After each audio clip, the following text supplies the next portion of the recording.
You're listening to a podcast from Young Lives, a longitudinal study of poverty and inequality, following the lives of 12,000 children into adulthood in Ethiopia, India, Peru and Vietnam since 2002.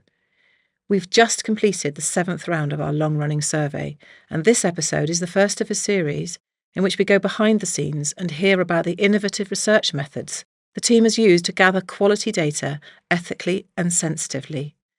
So I'm delighted to be joined today by a researcher from our team, Sophie von Russdorf, who's here to talk about her new research on how to measure young people's experiences of violent conflict in Ethiopia. Sophie, welcome. Thanks, Julia. Can you start by telling us what it is that you set out to do with this piece of research? Of course. I wrote this paper together with a group of researchers from Young Lives, Marta Favara, Ahlborn, Alessandra, Hidalgo and Gerald McQuade.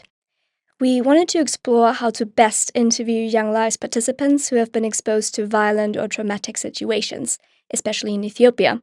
That is because since November 2020, the young people whom we follow in our study in Ethiopia, particularly those living in the Tigray or Amhara regions, have been affected by armed conflict, including experiences of physical or sexual violence, lack of food, and economic hardship. But gathering quality data during or just after conflicts can be quite challenging. That is because we are asking questions about potentially very sensitive or traumatic experiences, and when we ask the respondents to recount those experiences, this can risk re-traumatizing them. So there are very clear ethical concerns about how to safeguard the well-being of our survey respondents, and also that of the field workers conducting the interview, as they may be at risk of developing secondary trauma. And from a data quality point of view, the respondents may feel ashamed or afraid to talk about their experiences in a traditional face-to-face interview, or they may be worried about that someone else might overhear their answers. So in the end, they may choose not to respond to our questions at all, or be reluctant to share distressing experiences that they may have had. And what that means for us as researchers is that we might then underestimate the extent to which individuals and communities have been affected by violent conflict. So our research wanted to look into which survey method would work best in a post-conflict setting with mixed literacy levels, where we can ensure high-quality data collection while also prioritizing our duty of care. Thanks so much. And can you tell us a little bit now about how you designed your research? In 2023, I traveled to Ethiopia and worked with the Young Lives Ethiopia team to run a pilot study where we interviewed a small group of young people that live in similar circumstances to those we follow in our study and also have similar background characteristics. We then randomly assigned them to one of two groups. One was to answer questions about their exposure to violent conflict using a method called audio-computer-assisted self-interviewing, or ACASi. And the other group was to answer the exact same questions in a face-to-face interview.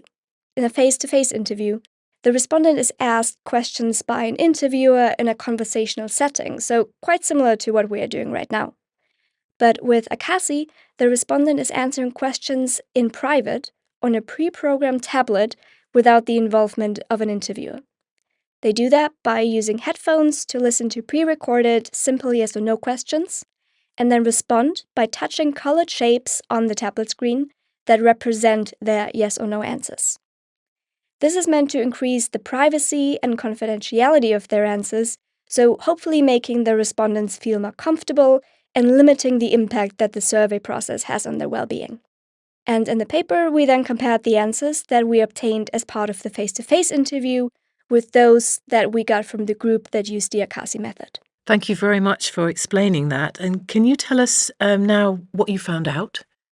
So we found out that we were able to learn more about young people's experiences when we used the ACASi method.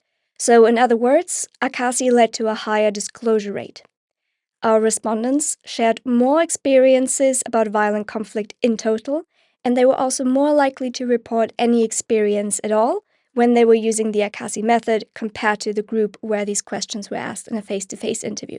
We also found that this effect was especially pronounced for the most sensitive questions, so when the respondent or a close family member or friend was the victim, or when the trauma suffered was more severe or violent.